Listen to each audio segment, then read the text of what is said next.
Hey everyone, Dan and John here with the Designers Show. Today we're going to go unscripted, which means whatever, which means we didn't have to prepare anything. We're just going to sit here and talk, which both John and I could talk all day and probably say nothing, or we say something good. You never know.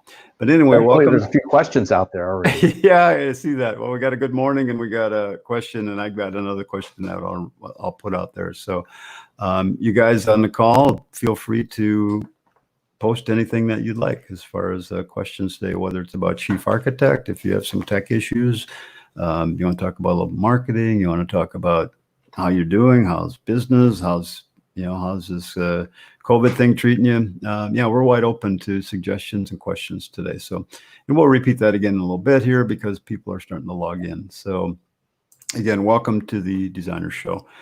All right, I'm Dan Baumann and you're on with John Schrader. So that would be us. So, John, do you have a good week? It's going okay. Could be a little better. Could be better. Mm-hmm. What do you mean it could be better? You could have just more help. Just the routine of things, trying to get things going. Yeah, keep it moving. Always something, isn't it, man? Yep. It's the same too. That just like, yeah, I worked hard all week and it doesn't feel like I got a darn thing done. Although I did get a bunch of things done. So. All right, guys. So let's talk about a few things here. I've got, it looks like we've got 3 questions already. And again, welcome. So again, feel free to type your comments in and we'll answer them as we go here. So the first question I had was someone emailed me yesterday to Dr. Coleman, a longtime client, and he asked, how do you print your floor plans so that the walls are all black?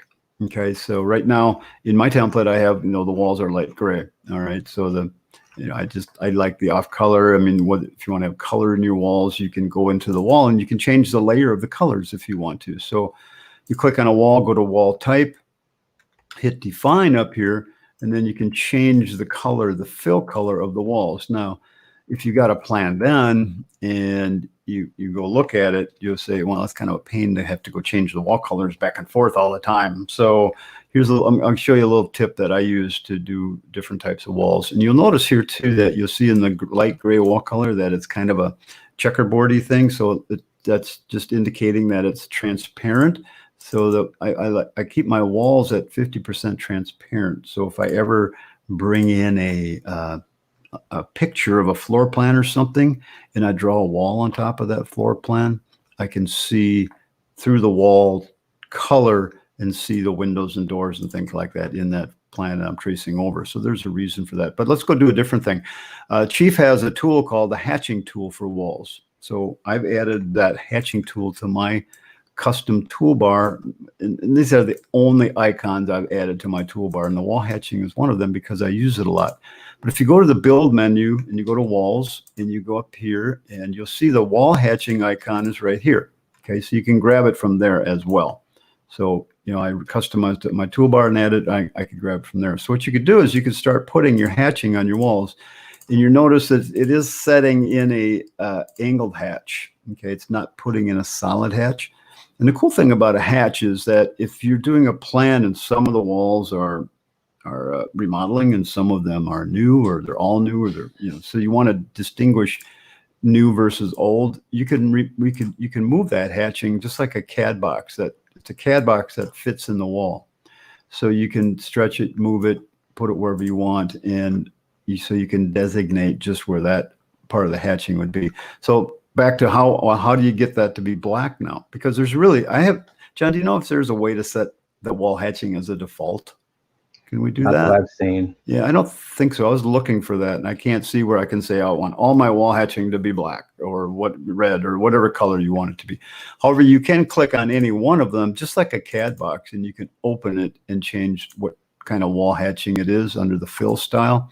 So if you want to have a grid, or you want to have a solid fill, whatever you want, you can put that in there. So you could have different colors designating different walls. I used to create all sorts of different wall types to do this, but now I just use wall hatching to kind of really pull out the different types of walls. Now, how do you get it to be all black? Really easily, highlight the wall hatching tool. and by the way, to get to the wall hatching, once you've added it, if you've gone out of that icon, if I click on the wall, you see I get the wall. I have to click the next button or the tab key to get to the hatching. Oh, why is it not working today? Oh, well, it worked yesterday, I thought. Work for you, John? I guess I have to have the wall hatching tool highlighted. So if you want to get back to the wall hatching, highlight the wall hatching tool. Now, if you want to change all the hatching, hold your shift key down with the wall hatching tool highlighted, and then you can open the dialog and you can change the color for all the wall types to whatever you want. So I'll make them all solid black, and voila. So you've just changed, well, It's purple, Dan. That's close enough. Minnesota Vikings, go Vikings. Although it looks black here, doesn't it? No, it is purple. But there you go. So now your walls are one color. So you would have to click on each wall to place the hatching. Now, the cool thing about this is the hatching is on a layer. So you can turn the hatching off. So if I click on the hatching, you'll see the layer is called wall hatching. So I can get to the wall hatching here and just turn it off. And there you go. So you can turn your colors on and off anytime you want. Problem solved. So hope that makes some sense. All right. You use wall hatching in your plans, John? Not a lot. Don't you? Yeah. The only time I ever do it is if somebody wants to insulate the walls around a bathroom or something like that. So you hatch them to call that out? Yeah. Yeah. Okay. I do use it for remodeling. So when I want to show a room addition or something like that, I will put hatching on the new walls and leave the old walls blank or, the gray color. And that makes the new walls stand out a lot more on the floor plan.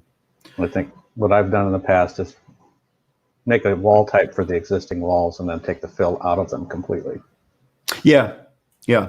That works too. I mean, there's a lot of ways to do it. I mean, you could create a whole set of walls that have different fill in it than the new walls. Right. Yeah. And again, that's what I used to do, but I don't do that anymore.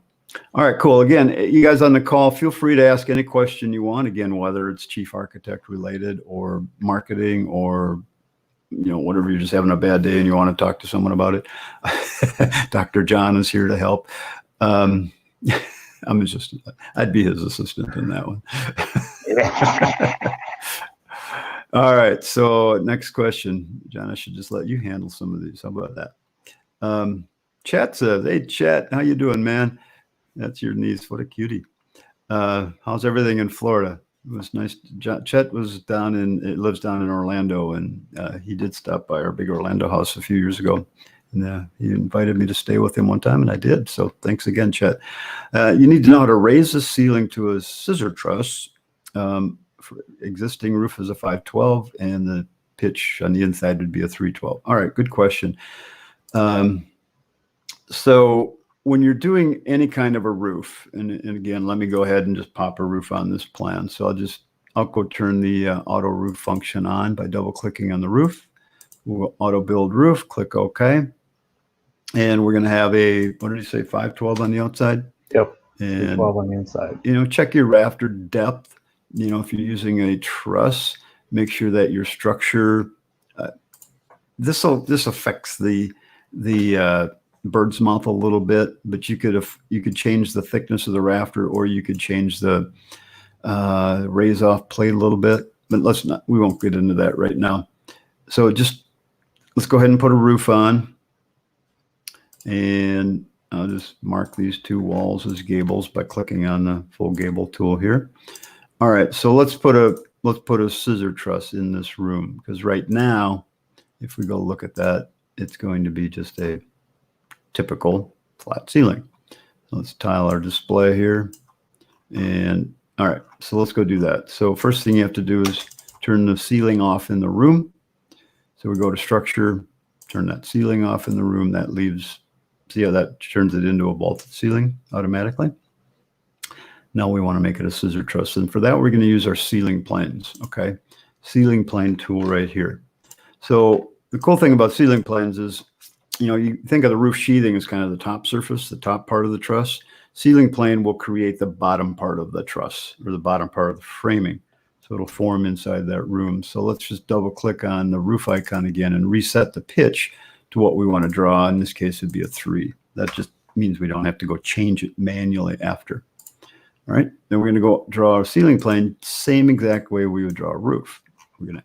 Oh, You changed the roof, Dan. Of course, I have the automatic roof framing still on, Oh, don't sure. I? Yeah, yeah. So it changed it to that new pitch. So if you go change the roof pitch, make sure you change the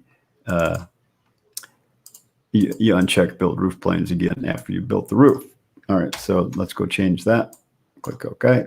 There we go. Now it kept the 512. So now we go to our ceiling plane and we're going to draw a baseline. And they've always said you draw it on the outside of the wall just like you draw a roof. So I'll do that. But you see there's that plane coming in. Basically that's the sheetrock of the ceiling. And Chief will know to put the framing right against that. All right, so when we draw a roof truss, that's where it'll be. So we can go ahead and stretch that up and just kind of fill that room. Let's hit the copy button. Let's hit reflect and reflect around the ridge, and we'll make the other side of that. So there's our truss. And you'll see that it attached itself right to the top of the plate. And you could adjust that up and down just by opening the dialog and locking the pitch and changing the height. So that works really well. All right, so now to add the truss, all you have to do is draw a truss on top of that using the framing tool. Roof truss, click. And of course, in our 3D view, there is our roof truss. And there's your scissors. Chad, is that what you're looking for? Does that answer that question? All right. Let me know if you need more help on that. All right. Hey, Barry. Good morning. Nice to see you here. Now we're getting a few people here. Looks like we got about 20 plus people on the call. John, we weren't even going to do a call this week because it's 4th of July. We thought, we'll just can it for the week. But I thought, we'll just go down and answer questions. That's kind of fun sometimes. John, you want to do the next one? For a floating deck type situation, is there a setting that will put deck beam up into the joist space and use joist hangers? No. Is there a setting for that? Right. No. There is not a setting for that. You have to do it manually. So you can just take the deck beam that's existing and move it up into the ceiling space and then resize your floor joist to that. Or draw a new one in. Yeah. Or draw a new one. You want to show them? You want me to show them how to do that? Why don't you just go ahead and show them? Yeah, okay. We'll practice me sharing my screen. Yeah. All right. So basically, with decks in Chief, you're going to end up doing some, we use the automatic function as much as possible. So we'll start with a straight deck, okay? And Chief's going to throw the framing in that right away. And then we're going to go add a foundation. So we put the framing on the foundation instead of having it on the first floor plan. You don't have to do that, but I like working with it that way a lot better. So I'll go build the foundation and click OK. And then Chief, so on my first floor, the deck's nice and clean. I can dimension it. Down here, it's going to put the framing down here. So now you want to put the beam up into the joists. So again, here's part of that. I'm going to be doing some manual editing of this. So so once you get Chief to get as much of the deck done as possible, then you're going to do some manual editing. It's like roofs. You use the automatic function as long as you can.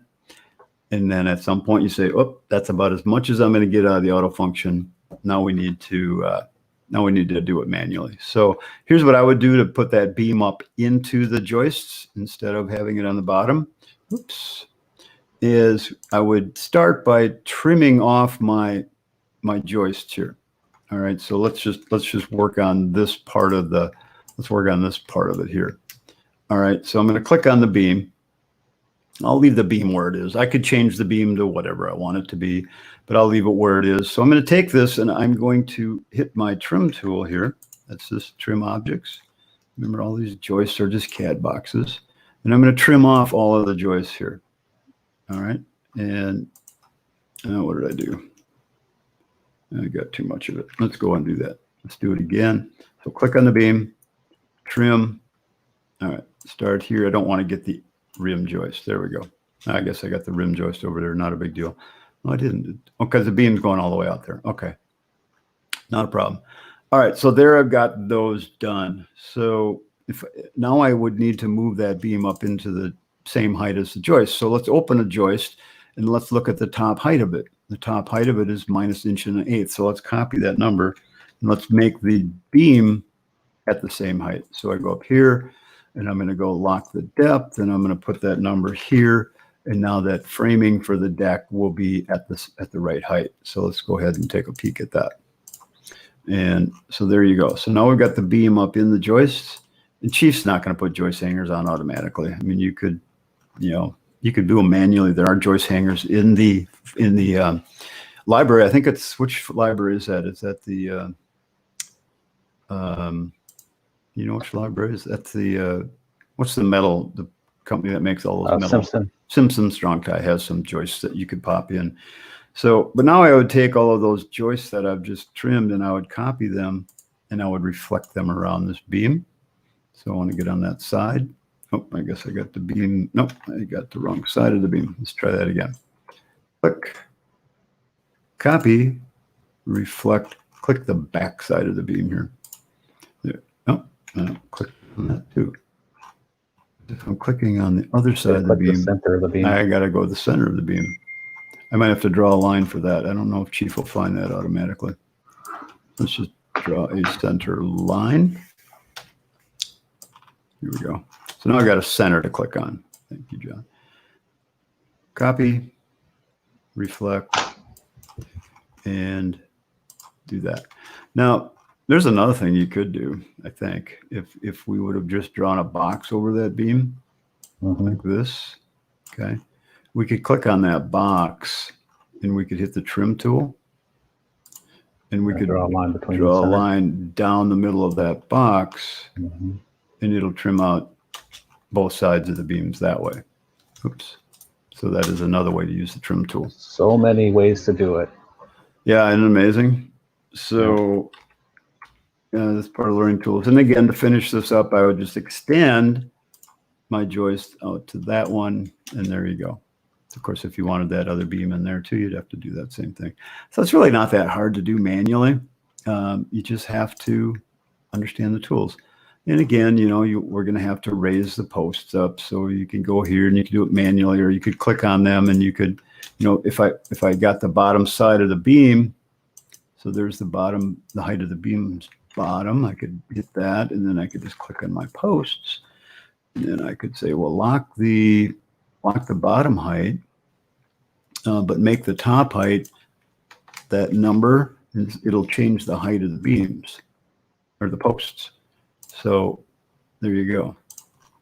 So again, understanding those tools makes it pretty easy. I'm just going to I'm going to ask Barry really quick before we move on. Yeah. If you can, Barry, can you elaborate on the issues you're having with schedules? I kind of have an I think I know what's going on, but if you can elaborate a little bit, that'd be good. Okay. Our next question there is about doing a remote sessions. Oh, okay. How to use different software products to do remote sessions. God, there's a ton of them out there now. You could even use this software we're using right now to do remote sessions. This is called StreamYard. It's really, really easy to use. But I would suggest, John, you use Zoom all the time. Why don't you talk about that a little bit? Well, the main reason I use Zoom is because it has some annotation tools on it. So, and I think probably GoToMeeting has the same thing. But you can grab an arrow or lines and things like that, and anybody that's on the call can actually annotate. Draw on the screen. Yeah. Right. Yeah. I'm using a separate program from Chief to do that. But but if I was doing that on somebody else's screen that they're sharing with me, they wouldn't be able to see that. Yeah. So you have to do it within Zoom. Here's what I would suggest. I'll give you a heads up. Go to YouTube and go to youtube.com. I would recommend using Zoom. I think it's one of the easiest, and you can do up to 3 for free. 3 people on a single call. You can do one-on-one for free for an unlimited amount of time, so long as you're active. If you're not active for 40 minutes, it'll shut itself off. Okay. And then if you get over 2 people on it, then you have 40 minutes that you can work for free.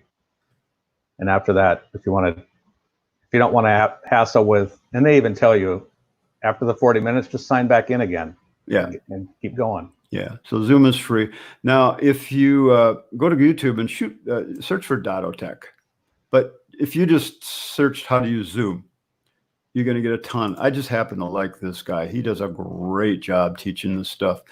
He's going to tell you, Google Meet versus Zoom, Zoom video basics, how to do Zoom, Zoom free versus paid. He'll tell you the difference between the free account versus the paid account. He's really fun to listen to, and he does a really great job at explaining the stuff. Zoom basics, audio and video setup. So, 11 minutes. So that's what I would recommend you do. That's going to be your easiest way to learn about it. It's really a good program. Yeah. Got a solid platform. I use GoToMeeting all the time because I'm grandfathered into a deal that I can't refuse. So, I do all my webinars on it too. So it's also a really good program. I think Zoom's just a tad easier to use. It's a tad more intuitive. Zoom GoToMeeting has the design tools like Zoom does. So I think the other thing you can do with Zoom is if both people have it downloaded on their computer and you click the right buttons and stuff, you can actually share and see each other's screen at the same time if you each have two monitors. Yeah, that is a nice thing. So I can't do that in GoToMeeting. So that you could watch each other's screen back and forth. Great way to do you do a lot of teaching on that, John, don't you? Yeah. Doing it that way. So great way to do that. Cool. Hey, Michael, good morning. Glad you could join us. Nancy, you review how to do a post in Pier footing. When I took your class, Chief did not have that as a type of foundation. Post in Pier footing. Okay. Post in Pier foundation. Actually, that has been in there for a while, but it works, but it's a little dicey. Let's go try it. I don't know if dicey is the right word. Have you done any of those, John? It'll get you to a certain point, and then you got to take over from there. Yeah, it's like everything. Now, it's been a while since I've done it. So me too. So when you do a post, let's go delete the foundation here. So let's go back to my floor tools. Let's go my floor tools and delete the foundation. Current floor. Okay, so now I have no foundation in my plan. So let's go add the Pier and post footing. And let's see if I can remember how to do this. I haven't done one of those in years. Build foundation. I think it's a setting under there you can just click on. Yeah, so it's a grade beam on piers. Okay, I'm assuming that you want a grade beam. So John, if you kind of watch her questions there, that'd be great. So we've got this now. All right, so we selected grade beam. Okay. And, what kind of floor is it going to be? It's the default type is, that's our stem walls. We've already defined the floor system above there on the first floor. Okay, well, let's just click through this and hit OK. So we can set our piers, how big they are. They're going to be round or square, depth, maximum separation. This is going to, I believe this number will set how tall the piers are. So we can try that. Let's just do this and hit OK. All right, so there it is with our 8-inch grade beam. Let's take a look at that. All right. Okay, yeah, the height of that set the height of the grade beam. So I could change that, I believe, by just changing the ceiling height. So if I only want a 36-inch grade beam, that doesn't change the grade beam, does it? No. It just raised the floor. Can I change that by clicking on the wall? Great question, but Are these post and piers that you're talking about, Nancy, are they concrete or are they wood? And do they have a grade beam above them, or are they just part of the footing, so to speak? I would tend to draw this kind of stuff manually. simply because it's so easy to do. And then I can define exactly what I want without Chief guessing at it all the time.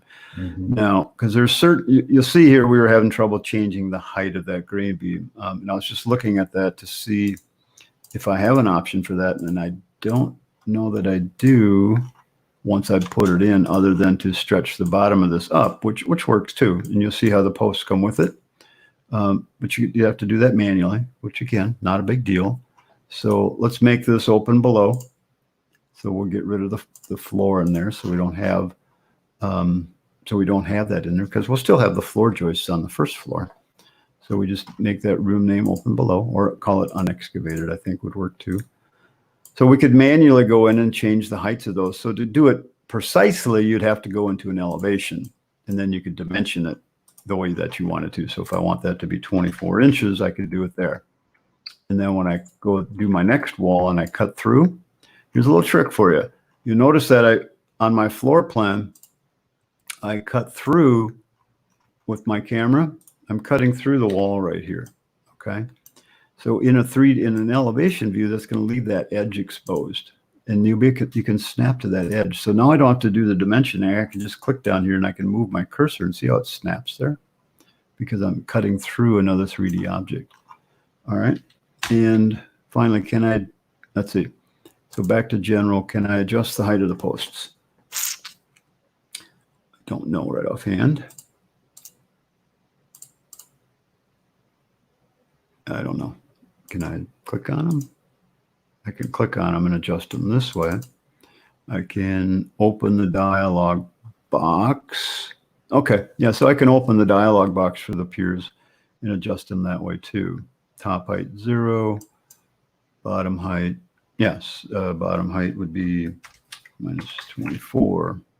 Yeah, okay, so you do it manually, or you could do it that way. See, I can't snap to that because I'm not cutting through it. Okay, but I can snap to that. So that's one way to do it. And once you get it in there, you could copy those walls and move them in if you need more piers. So get one wall the way you want it, and then use other walls to get your other piers in. So that'd be one way to do it. Is that helpful at all? Why they're part of the footing. You send a picture. So wait for her to send you a picture. Email me would be the only way right now. Yeah. So if you want to email me a picture to dan@chiefexpert.com, I'd be happy to take a look at it. It says they're usually only 2 to 3 feet above grade, and they're part of the footing.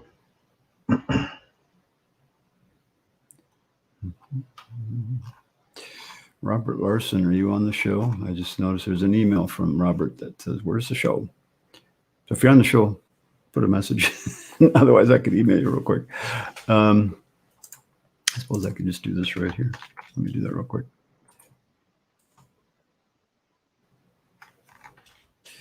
There we go. Okay. Where are we at? Okay. So Nancy, send me a picture and we'll dig in a little bit more. Having trouble using multiple note schedules on the same plan. Ooh, that's always a fun one. Yeah. So he responded a little bit further down.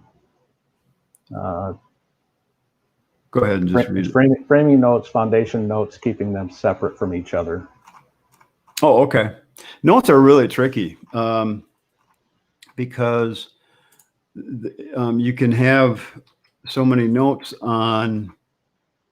You could have a notes box. So if you want to create some notes, you go to the text tool, and you click on the note tool, okay, and then you can click next to something and add a note, okay, and it'll put a number on it. It's going to have a schedule number on it, and you could specify what kind of a note it is. All right, so this is going to be for my architectural. It might be for my electrical, my foundation, framing. You can add new note types to that list if you want to. All right, so but then the trick is, how do you get different notes to appear on different schedules? All right, so the first thing you have to do is create a note type and make sure that the note types are on the right set, the right item. All right, so then if you want to create, then when you add the note schedule, then you can specify which items are going to be on that note schedule by going to this list right here. See, there's a list right here. I wish they'd make this box a little bigger, because it's hard to see all the different items. But you see here, this one has a note on it, and it's got, why is it just partial? It should be a check mark. Okay. So it should be a check mark. But you could also see I could add different notes to this. I could add my fixture notes, my electrical notes, any kind of note that I want to. And so you can add lots of different things to it. We can add different columns to our notes. I just want to check some things here. Text style and labels. Okay. So if you want to add another schedule, so go to your schedules and get a note, grab a note schedule and pop it on your plan, open it up, and you'll see that it's now including that one note and it's labeling it weird. All right. So let's open the dialog for that new one. Go to general. And let's say on this one, I don't want those notes.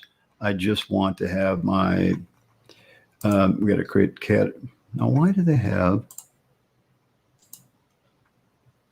so we can add these different kinds of things. This looks different than I'm used to. Why is it different? Did they change something? Framing, electrical. Let's go new category.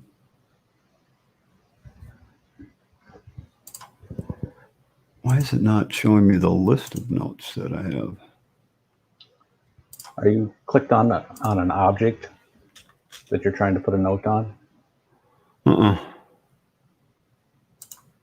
if I have an outlet in my plan and I put a note next to it, that doesn't do anything, does it? See, I have my lists here. These are the kind of notes that I'm putting in.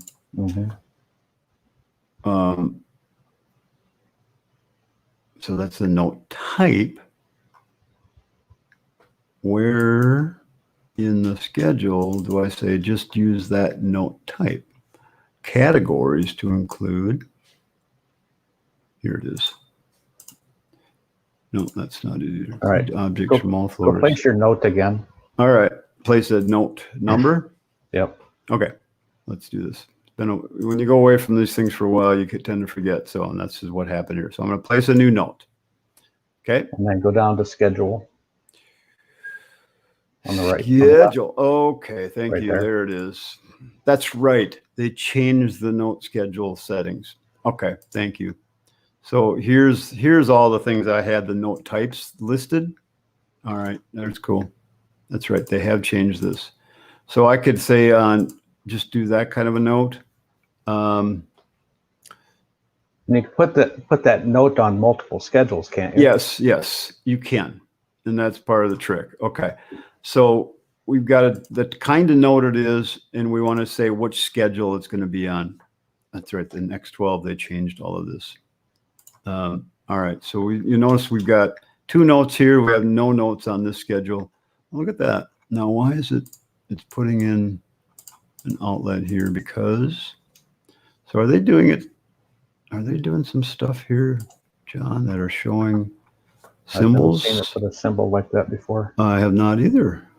So are they doing it? Look at that. Unless in that note you have the symbol selected, that column. That's probably what's going on. This is interesting. Open up that note schedule that you have there. Hang on one second. Wall types, siding 6. So if I want to put a siding 6 note, I want to create a, what do you call those things that have pictures of, you know what I'm talking about? You shows all the different kinds of electrical or the outlets. Yeah, legend. It has a legend. Yeah. Okay, look at that. Okay, cool. So they've got this set up now so that you can create legends with your note schedules. Hey, we just discovered something new. All right, so now I have a question for that. Yeah. When you do a window or door schedule and have those symbols on there, it makes the schedule so huge that you can't fit it on a page. And if you try to get it to the right size, then you have trouble with text and stuff like that. Okay. So how do you make the symbol so that it stays within a certain size so that it doesn't expand your Okay. each So each you're row? talking, yeah. So if you have different types of doors on your plan, and I'll throw 3 different doors in. So if I do a door schedule now, okay, and I place that in my plan, And you include the symbol. and I go turn on I go add some more columns to the schedule. So you can add these types of things. So let's add all of these just so you can see what they all look like. Okay, so I've added the 3D items. So let's move them all to the top of the list. Okay, that's what I tend to do. Can I group select? I can't. Oh, I can't. Nope, I can only remove them. Let's move it up. This is interesting. I'm going to dig into that. I've not noticed that before in Chief, and they must have added something. And I wonder if they've added that in a patch, because I didn't notice that in the new update. So let's go add the 2D symbol. See, where's the 2D symbol? I think it's a setting down where you just show it in 2D or Well, it's going to, okay.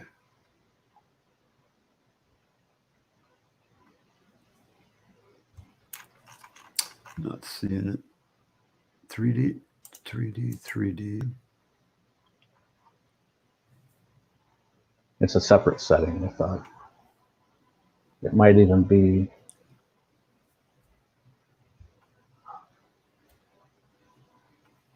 well, let's just go here. And so what I've always done, okay, so it should be the same with like the floor plan symbol, whatever that would be. And it's odd that it wouldn't list it here, maybe under F, plan symbol. F for floor plan, P for plan view. actually, I'm not sure it does do a 2D other than the exterior and interior elevations are straight on. Yeah, I think it does. So anyway, all you have to do is make the columns narrower, and it will. Okay. So when you make the columns smaller, it reduces the size of the picture, allowing you to, then your schedule's not so huge. Okay. That what you're after? Be so small you can't see it. Yeah. Yeah. Which is what needs to happen anyway if it's going to fit. Okay. Well, that sort of helps. Yeah. Okay. All right. Where'd we leave off here? Barry, I hope that helped. Just keep in mind that when you add notes, you have to tell it what kind of note it is, and you have to tell it what schedule to be on. Oh, I see. Let's take a look at this. So we've got auto schedule category, include in the schedule as, and then we can pick from the list here. So if you have a note schedule, you can include it as that, or as built notes. So this is interesting, and I'll dig into this a little bit more. I'm not going to do it now, but that's kind of cool. And then in your schedules, you can also set up your columns, and then you can specify what's going to be included on your schedule from this list. So play with those things till you get them the way that you need them, and that should take care of your issue. Notes are really confusing at first. I remember when they first introduced them, it's like, because you get all the different schedules going. And the best way I found to do it is have a different schedule for each type of plan that you're doing. So I need to revisit that. Bill Murray. Hey, Bill. Nice to see you. And we got Mary Tudor. Can you show us how to create a 2-level deck? I mean, 2 levels on top of each other, not side by side.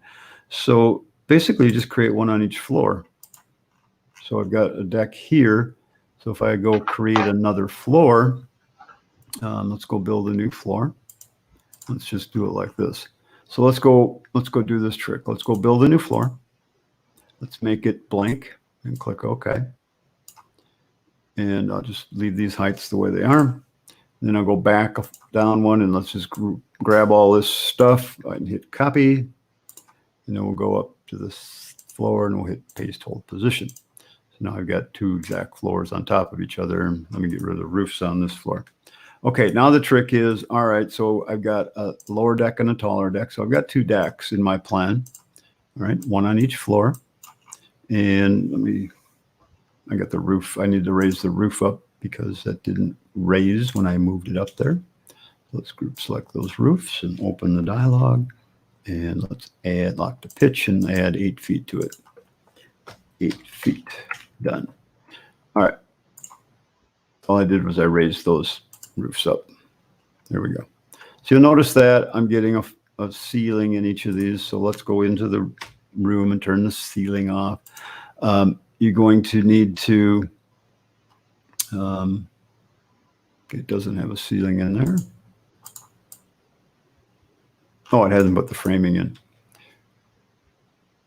Okay, let's turn the ceiling off on that. And let's do the framing. I got a name of the deck. Does it have the room name deck? Room name deck got removed when I copied it. So make it a deck and make it a deck. Under room name, yep, that one's good. Okay. I must need to reframe that one.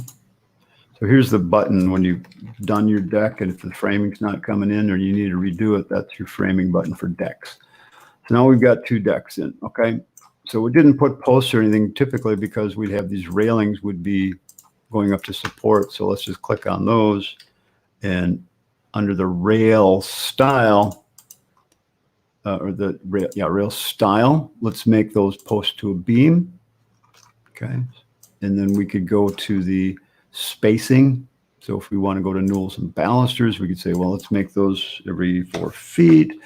And then we could go to our rails, and let's say I want that beam to be, 11 1/4 or whatever size you want it to be. So you can adjust all the different elements of that.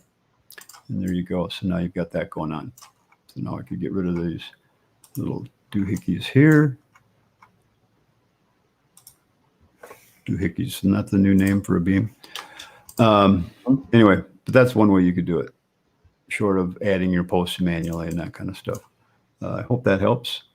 So again, create your first deck, copy and paste it onto the second floor, or draw it on the second floor, either way you want it. I just did the copy, paste, and hold position because it's easy to do, and I just wanted to show you that.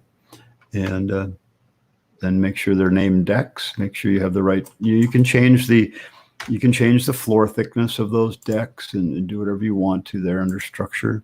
Change the floor thickness, change the decking, change the direction. And from there, if you wanted to make the beam so it was up flush with the joist, you'd have to do that manually. Yeah.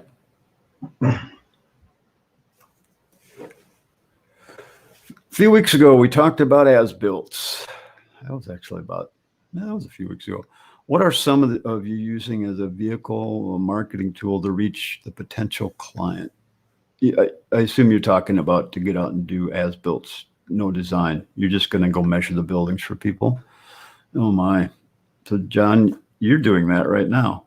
Well, I'm getting ready to do it. But you've been doing that, or have you? Doing as-builts, but I haven't been going out and getting new clients yet. Yeah, you've been, but you've been doing just the as-built, or are you doing the whole design on the project too? Depends on the client. Okay. But I think the question that he's asking is, how do I market myself?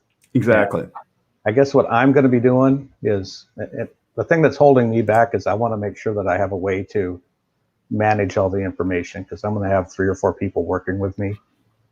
So I need to, that's been my bottleneck right now, but I think we're getting close to figuring that out. So what I'm going to be doing is basically just start calling remodeling contractors, remodeling contractors, deck builders, probably mostly smaller shops that need some design. But I think what's going to happen is if you start doing the as-builts, you're going to get asked to do design too.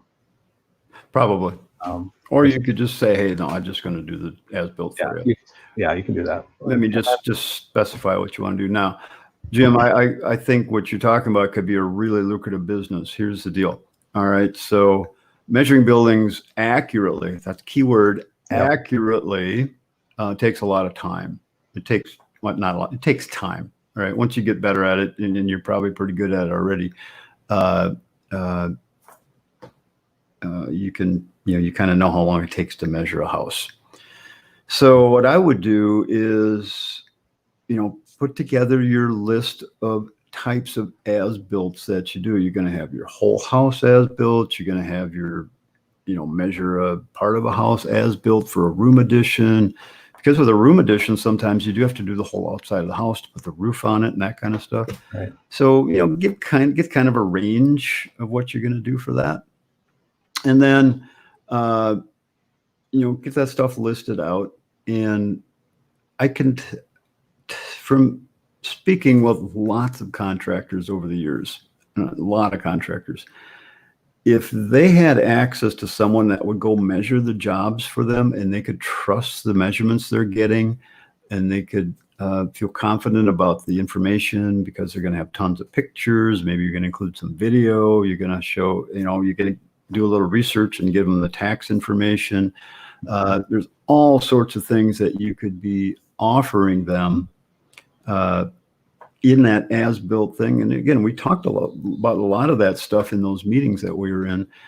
That becomes your product that you're offering. And any salesperson in a successful company that would have access to something like that, and they're selling their design services properly, that's the key. And that's the thing that'll kill you sometimes, is because a lot of people don't charge enough to do the as-built or do the whole plan, period. So that's what you got to do. You got to either find people that are already charging fairly for that service so that they can pay you for your service, pay you a fair price, or you've got to teach them how to sell their design services, which, again, some contractors are open to that and they'll do it. And I thought, as far as teaching them to charge for it, you actually become an asset for that, because you're a subcontractor, and everybody knows that subcontractors have to get paid, right? So if they present it to the client that way, I don't do this design, but I have somebody who does this, and we can get that done for you. This is what it's going to cost. Now they can start making some money on that too. Yeah. I mean, really, if you're doing a pretty good job at measuring buildings, I could measure a 2-story house with a foundation and get the whole thing in 6 to 8 hours max, total, with all the detail, including, if they said they're going to do basement remodeling, I'd include the ductwork so they knew where that was. I'd include the vents, the electrical, windows, doors, everything. I mean, once you get good at this, you can go pretty quickly, and you should be able to make anywhere from $75 to $125 an hour. I think it'd be a fair price. Yeah.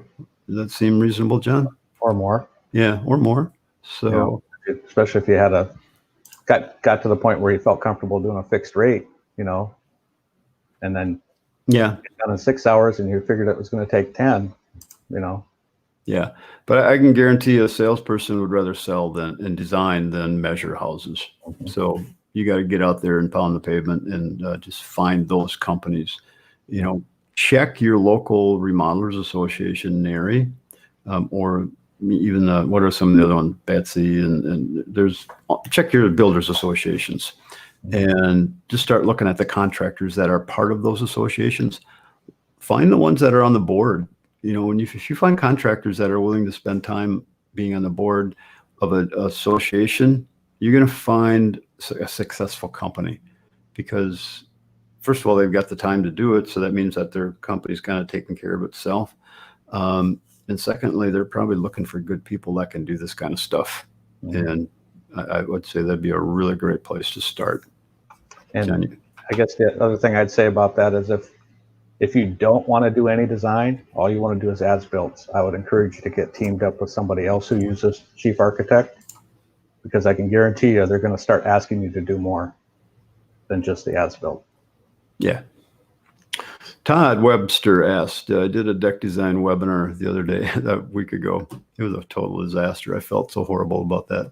I had so many technical issues, and it just didn't go well. And things weren't working the way I thought, because my video software was not up to date. I'm going to redo that webinar. And if you're Todd, if you're part of the Pro Academy, I did a deck webinar about 1.5 years ago.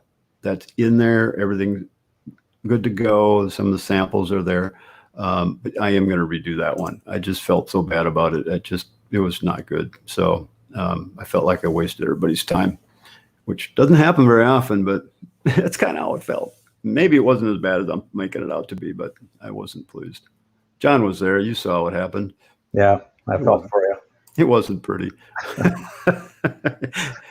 Some people said, "Hey, this encourages me." That doesn't just happen to me. Yeah.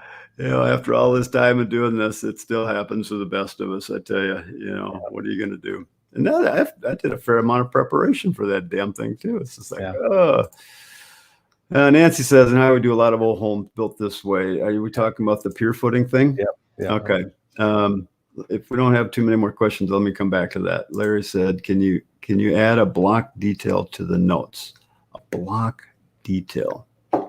I don't understand what you mean by a block detail, like a cross section of something, or a detail that you've drawn. Making it a detail so you can keep it.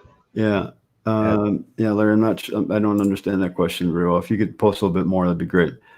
Place a door on a bedroom wall, and Chief 12 inserted the default exterior door. All right, here's why Chief inserts exterior doors. It all has to do with room names. So if I took and I put a wall in, and this happens a lot on like second floors, when you make a new second floor, and maybe you have like a story and a half. You're not sharing your screen, Dan. Oh, thank you. Let me just share the whole screen, and we'll turn this off.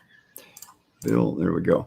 So I'm on the second floor, and quite often what'll happen is, I see this a bunch, where maybe you had some walls from the first floor and you create a second floor, and then it put some attic walls in. So the main reason that you'll get an exterior door is if you have a wall and it's marked as no room definition. Okay. So in other words, so here I have room definition, here I do not. I do not have room definition in that room. So Chief automatically thinks that's an exterior wall, and it's going to put an exterior wall in it. All right. So if I were to go look at this right now, it will have changed that door to an exterior wall. All right. So even though it's, there's my scissor truss. Interesting way to get into your attic, big attic. Okay. So as soon as I take that wall and I make it room definition, Chief will put an interior wall there. So you got to watch those walls. So a really good way to do this is just highlight the wall icon, hold your shift key down, marquee select everything, open the dialog, and make sure that no room definition is not, it's not the, it might be a black dot sometime like that. Make sure it's unchecked so that all of your walls have room definition and you're getting it defined. If a lot of times people will do kitchens, they'll just draw a kitchen plan. So what I always do there when I'm drawing a kitchen plan, so if I go do my kitchen plan and I lay out some walls for the room. Okay. So I lay out some exterior walls, and then I put some interior walls because I'm only doing that room. All right. So here's my kitchen. And so when I put a door in that, of course, it's going to put an exterior door in because Chief thinks that's the outside of the plan. So what I'll do sometimes is I'll take and I'll put this room divider, and I'll just draw a little room around that. So Chief puts in a room here. Now Chief thinks that's an interior wall and you're good to go. And if you don't want this to show up on your plan, just make this open below so that it doesn't put a floor in, and then put these on a layer and turn them off so they're not on your plan. So when you bring up a 3D view, you'll see just that room again. Put it every time you do the doors, we'll put it in. So that's the reason Chief always does that. The reason you did it open below is so it doesn't show the floor in that 3D view. Correct. Yep. That's the only reason I did that. Yeah. Yep. So if you don't mind if the floor is showing, just leave it the way it is. All right. That's a good question. Make one ceiling fan smaller without making the other ones smaller. Making the ceiling fan smaller. Okay. So if you place a ceiling fan, so if I go to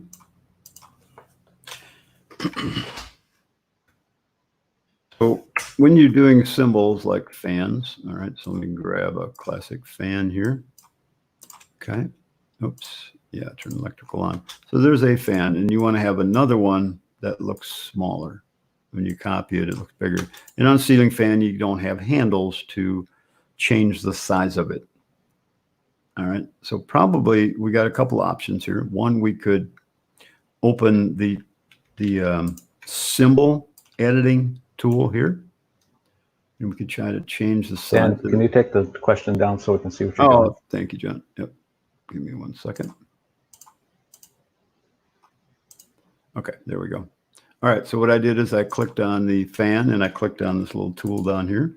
Looks like a little chair with a pencil. That's used for editing symbols. So I could go into this symbol then and I could go to sizing, I believe.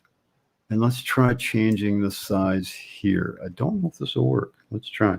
Let's just go 36 by 6 by 8. Oh, we'll leave the same height. Mm-hmm. Okay, and let's click OK. No, it didn't change the size. Now, let's look at it in 3D, because that symbol I just changed, the sizing, no, that didn't change it in 3D either. All right, so here's what we have to do. First of all, every symbol in Chief has a 2D and a 3D symbol attached to it. Okay, let me just check something else here again.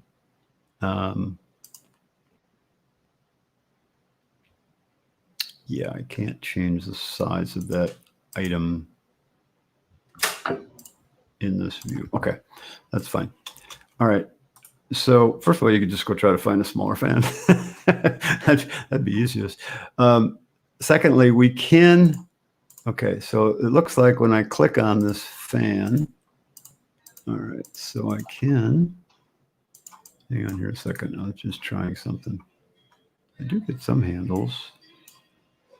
So I'm getting some handles to make it smaller in 3D. Why are those coming from? Why did I get some and not the others? Was that the sizing setting I put in? I don't know. Sorry, I'm thinking of the best way to fix this. It's not coming to me.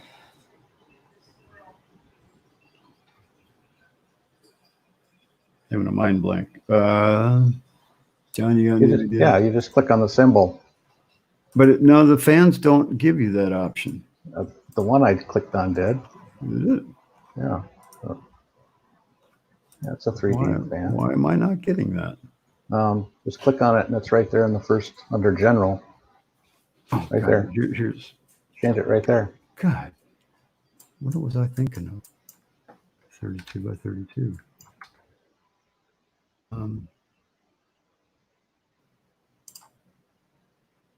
Did it change it? Oh. I happen to have an inside line to this questioner. It's my daughter. She was actually talking about making the symbol bigger in the schedule. She wants them to be the same size in the 3D view in the schedule. When she was making the columns narrower, it was making it really small. Yeah, but that's the only choice you get. Okay. Yeah. You know what I was doing? I was thinking of outlets. Outlets we can't change the size of in a plan. But changing a ceiling fan, you just open the dialog and change the size of it. Mm-hmm. Cool. All right. Hey, we're about out of time here. Let's see.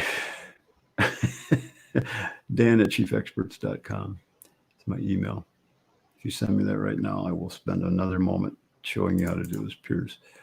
Normally we don't go over 60 minutes on these, but I'll do that one. They're part of the footing. I sent a picture of the possible. Not seen it yet. Framing notes. Okay. I think we covered most of the questions. Sorry about that last one. I totally misunderstood. Again, I was thinking outlets. We can't do outlets You can't change the size outlets unless we redo them. Okay, one more time on the email. John, you got anything you want to add?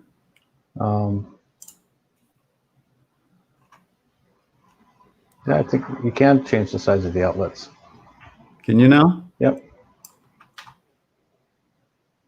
That's got the same dialogue as the fan. So there you go. So they've changed some things for us. Does it change the symbol on the floor plan? Pretty sure it does, yeah. No, it doesn't. Hmm? No, it doesn't. It doesn't? No, it changes the 3D object, but not the floor plan. Oh, on the floor plan. Yeah, it wouldn't change on the floor plan. Yeah. So there you have to add, we have to attach a different 2D symbol to that item. Okay, refresh one more time. All right, we're about out of time. Boy, that hour went by really fast. Of course, these really doing these Q&A things like this. I hope that was helpful, guys. I hope you picked up a few tips. You did really good today, Dan, not going down too many rabbit trails. Thank you. Thank you. I'm really getting good. better at that. Yes, especially when my computer doesn't die on me all the time. How about an electric? I make one ceiling fan smaller without making it. Oh, this was Rebecca's question. Yeah. Okay. Oh, she was talking about on the schedule then. Yeah, she's talking about on the schedule. Why didn't you say that, Rebecca? All right. Thanks everyone for your questions. And as far as that footing question goes, if I get that picture, I'll make up a quick little video for it and show you how that works. But I hope that was helpful. You guys have a safe and wonderful 4th of July. It looks like it's going to be kind of hot around the United States, at least in Minnesota, hot and humid. And, stay safe, wear a mask, do whatever you have to cover yourself from getting that icky thing that everybody keeps talking about. So, John, you do anything fun this weekend? Don't have anything planned yet, other than try to get out of my office for a little bit. There you go. All right, everybody. We'll catch you next time. This is Dan and John signing off. Thanks, guys. See you later. All right, bye.